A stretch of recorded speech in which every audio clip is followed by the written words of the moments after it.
Hello and welcome back to The Lion's Den. I'm your host Matt as always, and it is a fantastic week for weather if you're a duck. That's a weird phrase in England where if it's raining really heavy, then you say it's great weather for ducks or perfect weather for ducks, something like that.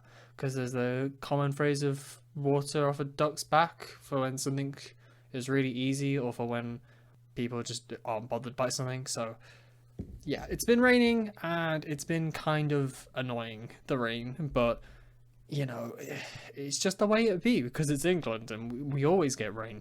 It's kind of unavoidable. And I was an absolute idiot yesterday. So, for a slight context, we have a semi set structure as to what we have for lunch in the week. So, because people obviously work and they go out, they want to have a packed lunch because it's more efficient in terms of money and it's easier than having to run around constantly every day trying to get food. But on a Tuesday, they will do egg mayo sandwiches with watercress, I think it is. And I don't like egg mayonnaise. To be honest, I don't like any egg products that aren't scrambled or an omelette. So on a Tuesday, I will sort out my own food, whatever that may be. Now, sometimes I will stop off on the way back from the gym because I go on a Tuesday, a Thursday, and a Sunday, and I will pick up something from the nearby Lidl because Lidl is great and they do some really nice pastas and some salads or wraps and stuff. But I went to the gym on Monday because I had a induction session over my new gym program, so that's all cool. But obviously then on Tuesday I had to purposefully make a trip to go out so that I could buy some food. Oh my god, it was raining so hard, so heavy, and if you're sat between two parked cars and you're in your car, you can't open your door very wide and then open an umbrella. So that's fun. You basically have to kind of squeeze your way out and then use the umbrella. And the reverse is much worse because you're holding an umbrella. You have to try and open the door to your car very gently so as to not dodging the other person and then somehow get in the car and take the umbrella down. Absolute nightmare. But honestly worth it because the food that I ended up having was really delicious and it was a really nice sort of what do you call it? I had like a roast chicken, tomato, and basil pasta. So nice, and I loved it. And it was part of like a meal deal, so I got some cloudy apple juice, which is really nice. I don't have that very often, and a little granola and Greek yogurt pot, which is always very good. And it's a decent price. It's £3.40 for like the quality that you're getting. Definitely worth it. So anyway, I'm talking about food way too long. Let's talk about something else. So, Sonic Colors Ultimate came out on the 7th of September 2021 and it was a train wreck on all platforms. And to be honest, I was really excited when I heard the announcement because I loved Sonic Colors as a kid. I played the original version, which was only ever on Wii, and I was really excited. I was thinking, oh, it's coming to all platforms. I can get it on Switch and everything. I completely forgot to pre-order it. Now, that might be because somewhere in the back of my mind I realized it wasn't a physical edition, it was only digital for the time being, and the fact that it's not physical for a while is kind of annoying, but they're clearly having whatever supply chain issues, so fine. But apparently the Switch port is by far the worst, but all ports of this game are absolute dumpster fires. So you've got things from graphical glitches to things popping in and out in the background. You've got Sonic just falling through the stage. You've got the 2D 3D glitch where you'll end up in the 3D state in the 2D section of a stage, so then you just can't control correctly. Absolute nightmare. And the Switch version is the worst because some of the graphical glitches are genuine, like, seizure inducing because of what happens with the textures and everything. So that's like a liability that they've got on their hands and they need to fix that ASAP. But the thing that really bugs me is the Switch version 1 isn't even 1080p in docked mode, which is ridiculous. But 2, it only runs at 30 FPS, and that's what the original version ran at. And I'm like, come on, the Switch is infinitely more powerful than the Wii. Like, seriously, it's still 30 FPS and it's still not full 1080p? You're just being mean to us people on the Switch. But apparently it's mainly because the company that did the remaster has never made a game for Switch, so like they don't know how to optimize and make it run correctly on Switch, hence why we're having this massive graphical problem. But it's still insane that things like the PS4 version have frame rate dips, which why does the PS4 have frame rate dips? The PC port has the same like pop-in issues and the falling through stages and stuff, and every version supposedly has the save file corruption glitch where at any point during your game it will crash and corrupt your save data, and then you've lost all of your progress, which is insane to think that at any moment, boom, just gone. I'm certainly going to hold off for a long while. I'm not going to pick it up at all unless it is fixed. But the funny thing is I then thought, screw it, I'm going to go back and play the original, because I have a Wii still functioning and ready to go, and I have the original copy of Sonic Colors.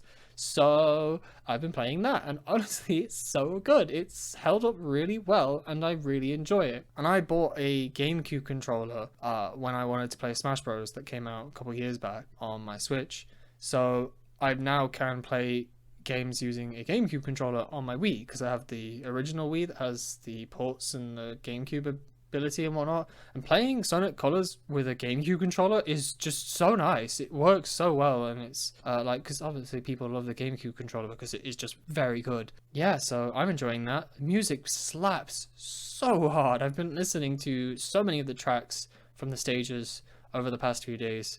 In particular, I love all of Tropical Resort, all of Sweet Mountain, all of Planet Wisp. Aquarium Park is decent, but not quite up there.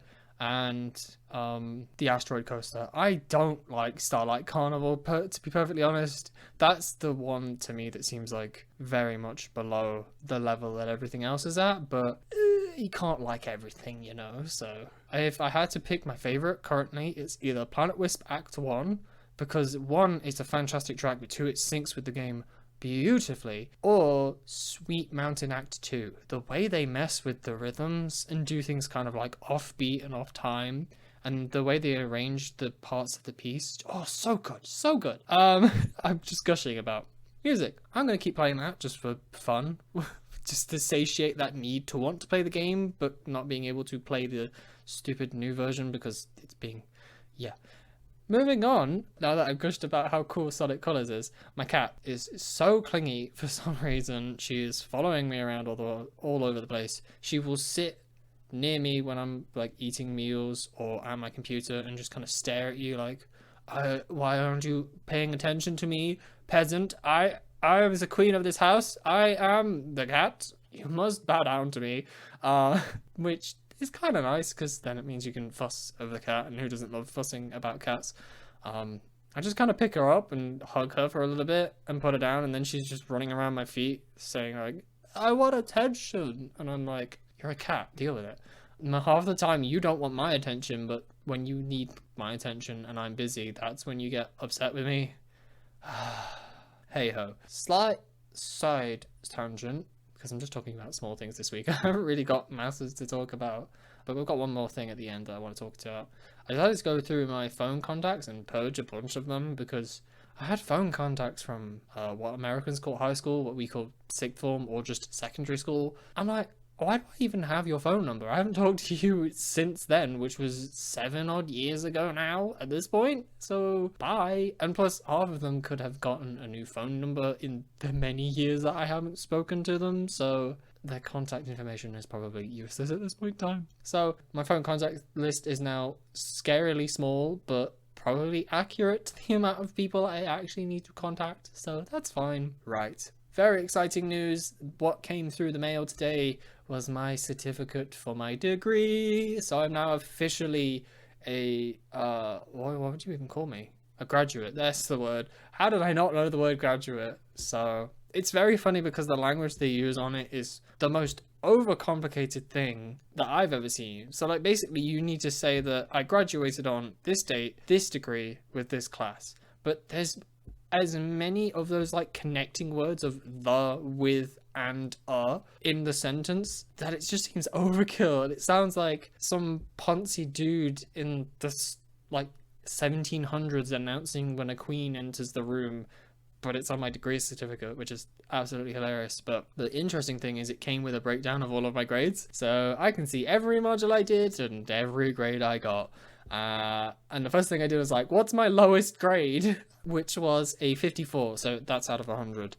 Not all exams are marked, have 100 marks. It's just each grade is a percentage, and then that relates to a classification like first class, second class. So my lowest grade was 54%, basically, which is hilarious because then it just goes up from there. Obviously, everything is generally over 70% because that's what you need for a first class. I have a couple 80s and 90s, which are like flex, but yeah, really fun, really exciting that I've got that. And it also means now that when I go for job interviews or when I'm applying to jobs that I need to prove that yes, I am a smart boy and I do have a degree, I now have a physical certificate and I don't have to rely on this stupid online version that people said didn't work at all. So anyway, now that I've bragged about my success, he says, even though he's unemployed still, I hope you have enjoyed listening to me ramble on and on. Yeah, stay safe, and I'll see you all next week. Bye!